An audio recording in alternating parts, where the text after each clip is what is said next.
आधे उड़े की कोशिश मत करा, ना तो के लंगड़ी बना के रख दे हम। ई भइला कायदा के बात मारा एकरा के जिंदगी भर खातिर लंगड़ी बना दे तभी सुधरी। अब तू कुछ तो करो, हम कर ले ना कि तू कुछ तो। हाँ?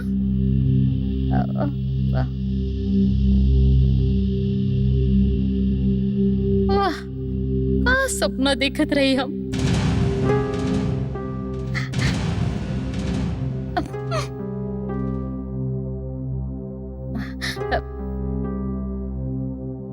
आभा तू एकदम चिंता मत कर, तू अन्नपूर्णा के पास जा, तो के तो कुछ न कुछ करे के ही पड़ी। आभा तू अन्नपूर्णा के कुछ तो कह। तू ठीक कह दाऊ, हमके कुछ न कुछ करे के ही पड़ी, अन्नपूर्णा से बात करे के ही पड़ी। अब बचाई।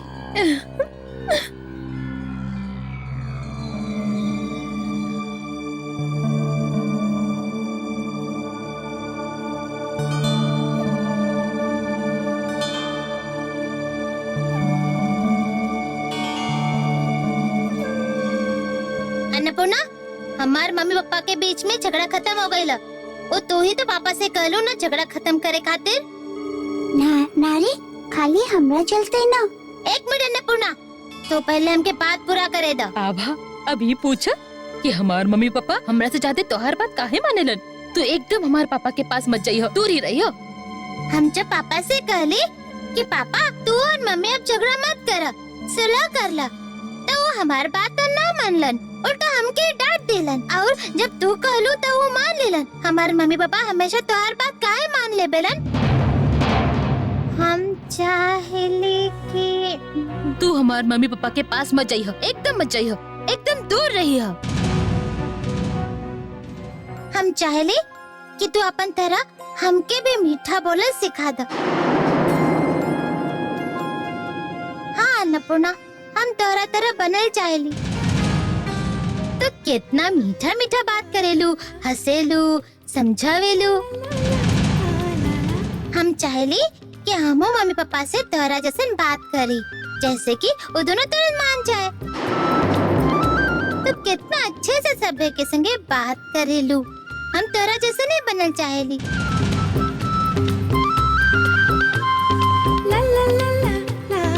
तो फिर तू सिखा देबो ना अपना जैसन बोलल। बाकी आभा तू हमरा तरह काहे बनबो, तू तो खुद इतनी अच्छी हो। एकदम ना, तो ये दुनिया के सबसे स्वीट लड़की हो। तू हमके सिखा देना कि तू कैसे मीठा मीठा बात करेलो। तू तो हमरा से ज्यादा स्वीट हो। धत इतना मीठा तो हम बचा भी ना पा रहा है, पेट खराब हो जाये। अन्नपूर्णा तू बहाना मत बनाओ, तू खाली इतना बतावा कि तू अपना जैसन बोलल सिखेबो कि ना। देखा आभा तू जे चाहबो हमू तो के सिखा दे।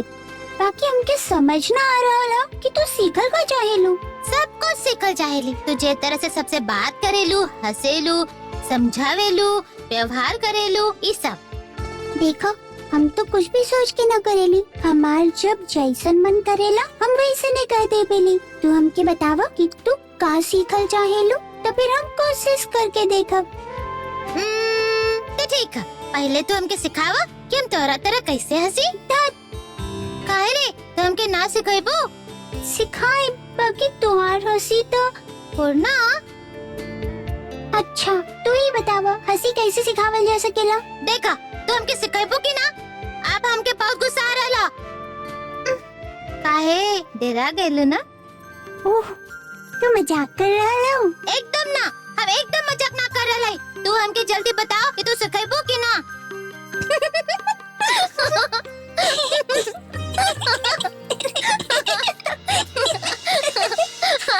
राम प्रसाद की कुछ अता पता चलन? ना अभी तक तो नहीं खे मिला।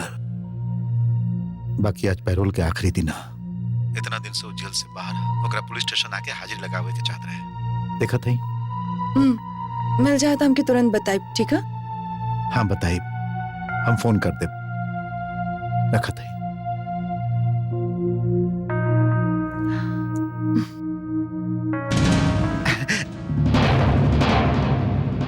भाभी हम तो बहुत टेंशन में आ गए रही, जाने लो भाभी। थोड़ी का टेंशन फ्री हो गई, मतलब कि शांति मिलल की अब तोरा और बड़का भैया के बीच में सब कुछ ठीक ठाक हो गया। हम तो सोचे रहे कि इस सब जनला के बाद तो के कबो भैया माफ ना करिए, मतलब कि वो तो के डिवोर्स भी दे सकेलन। अब कोनो तरह के टेंशन नहीं है ना? हाँ भाभी। ना सुमित, हमके कोनो भी तरह से शांति ना मिल पा रहा। राम प्रसाद ना मिल रहा, गौरी कवाइयों क्यों नहीं की जानत। जब तक वो लोग मिलना चालन, जब तक वो लोग के घर में सामान के संगे वापस न ले आए, अन्नपूर्णा की जब तक होकर माई बाप ना मिल जाइए, और जब तक वो लोग हमके सचमुच में माफ न करिए, तब तक हम चैन से ना जी पाए। भाभी, हम भगवान से यह प्रार्थना करब कि जितना जल्दी हो सके राम प्रसाद घरे वापस आ जाए।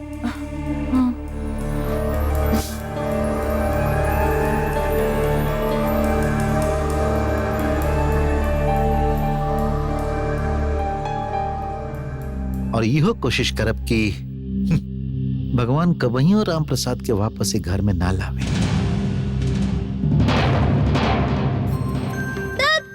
कानो भी तरह से ना हो रहा। हम तोरा जैसे हंसे के कितना कोशिश कर रहा है। बाकी आभा तू हमरा जैसन काहे हंसल चाहेलू? तू अपना जैसन हंसा ना। ना, तोहार हंसी तो बहुत स्वीट है। ऐसे हम तोरे जैसे हंसल चाहेली। उफ, तुहार हंसी तो हमरा से भी स्वीट है। हम ये सब नहीं की सुना चाहत। पहले तू हमके सिखाओ कि तू कैसे हंसेलू। खुश? कैसे मतलब? हंसे से पहले तू का सोचेलू? का सोचब? हम तो खुश होके हंसेली। तब तो एगो खुशी के बात बताओ जेकरा सोच के तू हंसेलू। आपन स्कूल, हम दोनों एक संगे नाटक करेली, हम दोनों एक संगे खेलेली, हमार माई बाबूजी वापस आ जाई है, ये सोच के हम बहुत खुश हो गेली। तब फिर ये सब में से कौन सा सोची? हमार खुशी के बारे में सोच के तो के कैसे हंसी आई? तू ये सोचा कि तो के कौन बात में ज्यादा खुशी मिलेला? ओके।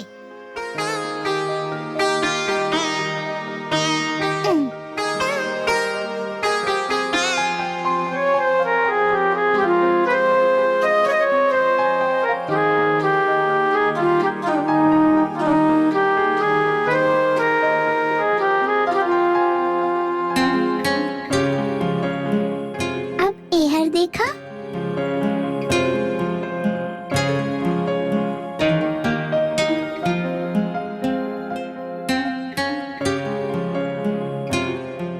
आप समझ गईली। अब तो हमके सिखावा कि हम तोहरा तरह से बात कैसे करी।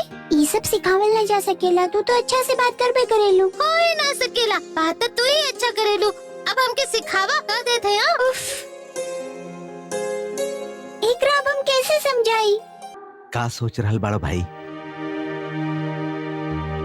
हम कुछ दिन से देख रहल हैं कि हमार घर के बात, हमार पत्नी के बात और बेटी के बात सुन के तू कुछ उदास हो जाएला। हमरा खातिर तुके बहुत दुख होखेला ना। हमके लागेला कि तोहार भी कोनो बच्चा होई है ना? का हम ठीक कहत हई है ना? तोके भी अपन बच्चा से बहुत प्यार होई और तुहार बच्चा भी तुहार राह देखत होई। ओह चुप हो जा। तब से बोलत ही जा रहल बड़ा, बोलत ही जा रहल बड़ा। अरे हमार तो अभी ब्याह नहीं क्या भइल, बच्चा कहाँ से आई? तब फिर हमार घर के बात और लइकन के बात सुन के तू उदास काहे हो जाला? का तू हमके बता सकेला? कोनो नुकसान ना होई, तोके अच्छा लगी और तुहार मन भी हल्का हो जाई।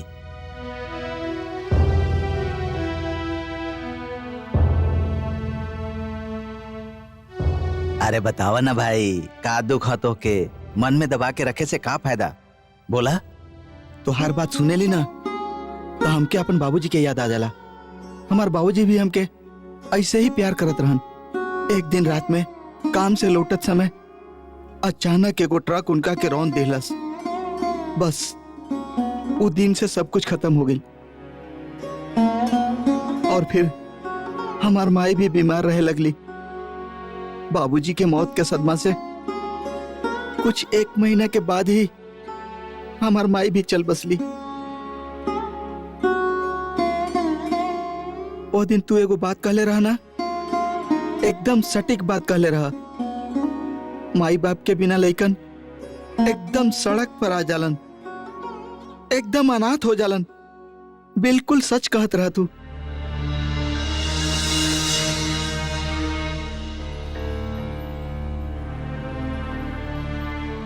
अरे भैया तू आ गईला? राम प्रसाद के कुछ खबर मिलल का?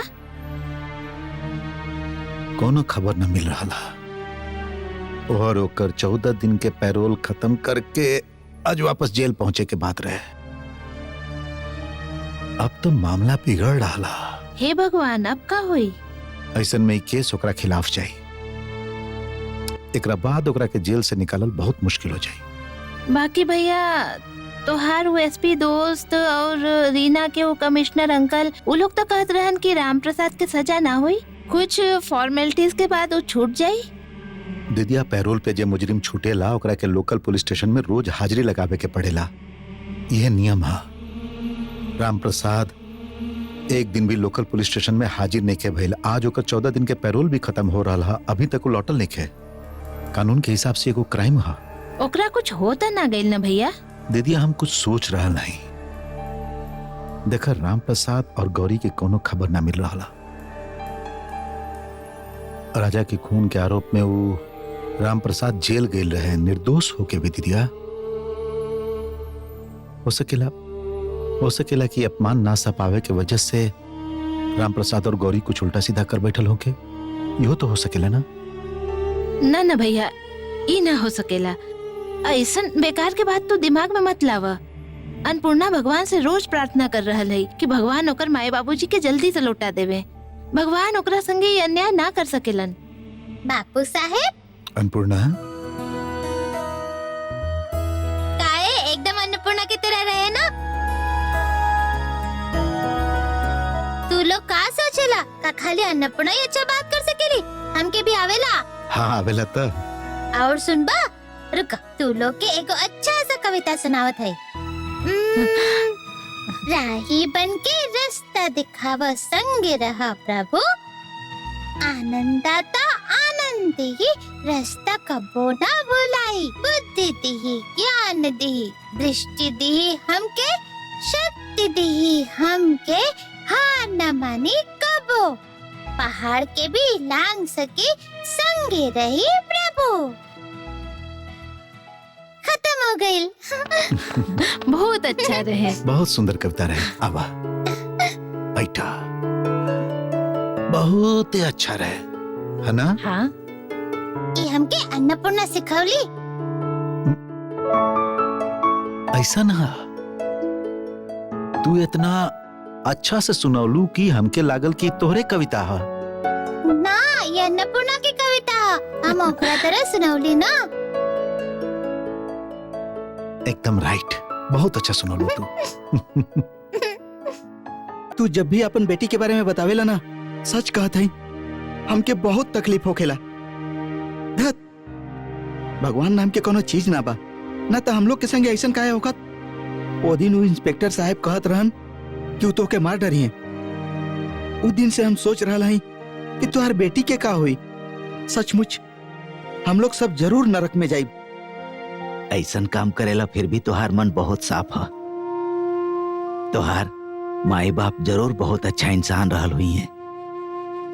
देखा, तू भले कच्चा उम्र में अपन माई बाप के खो दिले होखबा, बाकी उन लोग के सच्चाई तोरा दिल में जिंदा बा। सच्चाई से का होखेला? गुंडा तो गुंडा ही काहे ना। काहे? तू चाहता अबहियों अच्छा बन सकेला। इतना आसान है का? हम चाहत तबहियों ये लोग हमके अच्छा ना बने दी हैं। यदि सच में अच्छा बनल चाहेला तो अपना ऊपर विश्वास रखा, भगवान तुहार मदद जरूर करिए। विश्वास नहीं होत, आजमा के देख लिया। तू अच्छा इंसान बनल चाहबा तो भगवान जरूर तुहार मदद करिए।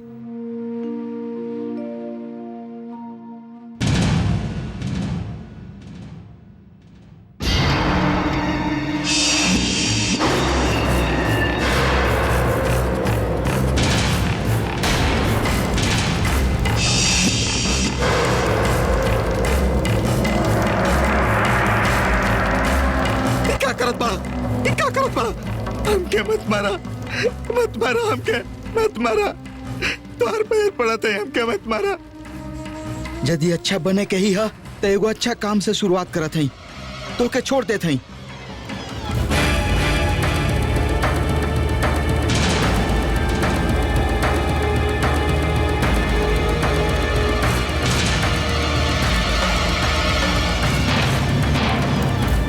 अरे बेफिक्र रही, हमरा नाम पर कोनो खराब रिपोर्ट नहीं के।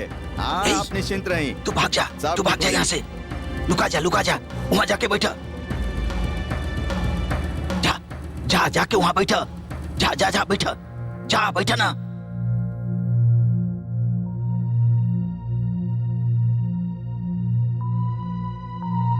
हाँ यहाँ सब कुछ ठीक ठाक है ना कोनो प्रॉब्लम नहीं के ना, कुछ हंगामा ना कैलस। हंगामा काहे करी, ज्यादा बोली तो भेजा में गोली ना डाल दे।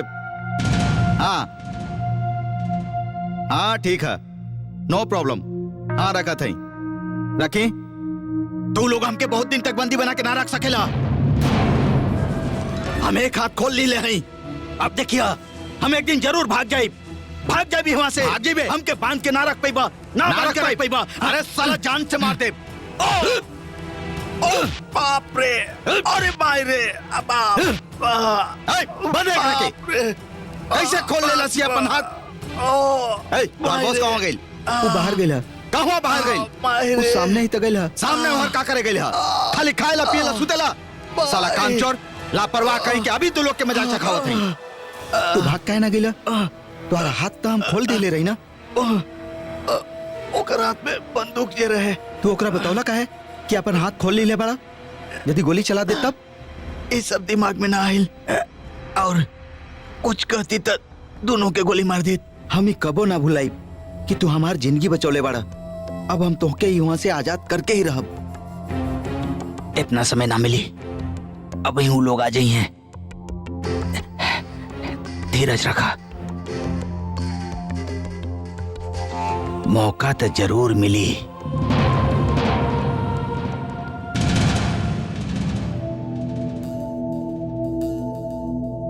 शांतनु सुनी। अच्छा हम कहते रहे कि का आप कमिश्नर अंकल से बात करब, शायद वो राम प्रसाद के ढूंढे में हम लोग की कुछ मदद कर पावे। हम बात तो कैले हैं, कमिश्नर अंकल एसपी सभी कोशिश कर रहा बाड़न। इतना बड़ा शहर में थोड़ा समय तो लगबे करी ना। उन लोग के पास भी कोनो क्लू नहीं खे। बाबू साहेब, आभा अन्नपूर्णा के जैसन आवाज निकाल के बात कर रहे। हम जाने अन्नपूर्णा, तू जाने लू, कल आभा एकदम तोहरा जैसन बात करत रही। तू कितना अच्छा कविता सिखौलू आभा के। हम तो एकदम चौंक गेल रही। Very good. हमके तो आभा सुनौली। खाली बाबू साहेब के ही ना, हमके भी सुनावली। बहुत सुंदर रहे वो कविता। Very nice. अब हम चली, टाटा। बाबू साहेब, आपसे एक बात पूछे के है। बोलो ना। अच्छा बाबू साहेब, हमार माई बाबूजी के लौट के आवे में और कितना समय लगी? कब लौटी है वो दोनों? बहुत जल्दी लौटे ही हैं। हम लोग सभी मिलके ढूंढ रहे ना, मिलते ही वो दोनों के वहाँ ले आई। फुआ तो कहत रही कि वो लोग जल्दी ही लौट आई है। अच्छा, वो लोग के का ज्यादा समय लगी?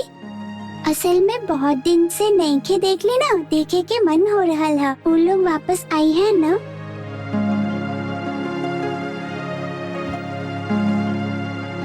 आई हैं।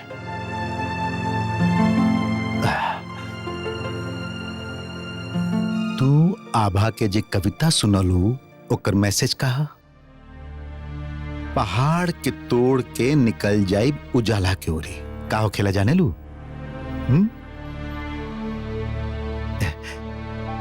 यही सिखौले रहू ना। हम सभे के जिंदगी में कबो न कबो बहुत कठिन समय आवेला, बहुत कठिन समय। तब हम लोग के धीरज रखे के चाही, साहस रखे के चाही, विश्वास रखे के चाही। ये तीनों चीज यदि हम लोग के पास होखेला तो धीरे धीरे हम लोग वो कठिन समय के पार कर लेवेली। तो हर माई बाबूजी लौट आई हैं। जरूर लौटे हैं। थोड़ी का धीरज रखा, मन में साहस रखा, विश्वास बनौले रखा। हम लोग सब ढूंढ रहे ना। अब थोड़ी का सा हंस द, हंस द, थोड़ी का सा हंस द, हंस द, हंस द। अब हम चलें?